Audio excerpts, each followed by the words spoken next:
कवी कथाकार अविनाश गोविंद पाटील यूट्यूब चॅनलवरती आपल्या सर्वांचे स्वागत। संवाद मी कृष्णा नदी।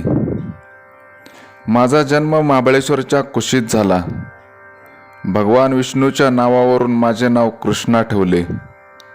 माझा प्रवास वाई, कराड, सांगली, मिरज, नरसोबाची वाडी, कर्नाटक, आंध्र प्रदेश वरून बंगालच्या उपसागरात 1400 किलोमीटरचा प्रवास। अनेक उपनद्या कोयना, वेण्णा, येरळा, वारणा, पंचगंगा, गोदावरी, भीमा, तुंगभद्रा, घटप्रभा, मलप्रभा, मुसी सगळ्यांना सामावून घेऊन माझा प्रवास सुजलाम सुफलाम धरती करण्यासाठी चालू आहे। कुणी कृष्णा, कुणी कृष्णामाई म्हणून हाक मारतो।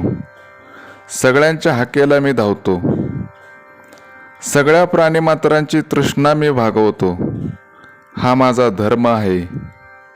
माझ्याकडे जात पात राजकारण नाही। मला सगळे जीव समान। मग तुम्ही मानो माझे पावित्र्य जपता का? माझ्या प्रवाहात तुम्ही बंधारे बांधून आपली सोय करून घेता। मग पावसाळ्यात पूर आल्यावर मलाच दोषी ठरवता। माझ्या प्रवाहात अडथळा अतिक्रमण कराल तर ते काढण्याचं काम मला केलंच पाहिजे। मी नाही, तुम्हीच माझ्या शेजारी वस्ती करून राहिलात, यात माझा काय दोष? तुम्ही सिमेंटची जंगलं उभारून, कारखानदारी उद्योग उभारून आपला स्वार्थ साधलात। रासायनिक पाणी, सांडपाणी, गाव शहरातलं गटार पाणी सरळ सरळ माझ्या प्रवाहात सोडून मोकळे झालात। कुणी अधिकार दिला तुम्हाला? सुख शांतीसाठी घरात पूजा करता आणि निर्माल्य नदीत सोडून देता।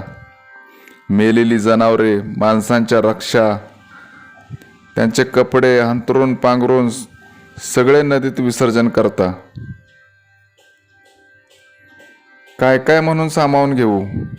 आज माझे पाणी पिण्यासाठी सोडाच, शेतीसाठी सुद्धा चांगले राहिले नाही, यात माझा काय दोष? प्रत्येकजण जगण्यासाठी धडपडतोय, मिळवलेला पैसा दवाखान्याची भर करतोय, तरी सुद्धा तुम्हाला जाग येत नाही। एक दिवस नळाला पाणी नाही आले तरी तुम्ही वेड्यासारखे करता। मग विचार करा, माझ्या प्रवाहातले पाणी तुमच्या कामाचेच राहिले नाही तर? तुम्हाला पिढ्यानपिढ्या चालत आलेला वारसा, शेती, घरदार सोडून पाण्यासाठी स्थलांतर करावे लागेल। गाव शहरे ओस पडतील, याला तुम्ही जबाबदार असाल। तुम्ही म्हणाल आमच्याकडे यंत्रे आहेत, आम्ही पाणी शुद्ध करू। विसरा, निसर्गाला डिवचाल तर याद राखा, त्याचे परिणाम रोगराई, महामारी सगळीकडे हाहाकार माजेल। तुमची धनसंपत्ती कवडीमोल होईल। जगण्यासाठी निसर्गाच्या कुशीत शिरावं लागेल। चला तर मग आपली नदी स्वच्छ आणि पवित्र होण्यासाठी जागृत होऊया आणि येणाऱ्या पिढीला जीवदान आणि वारसा देऊया। आपली कृष्णा नदी। धन्यवाद।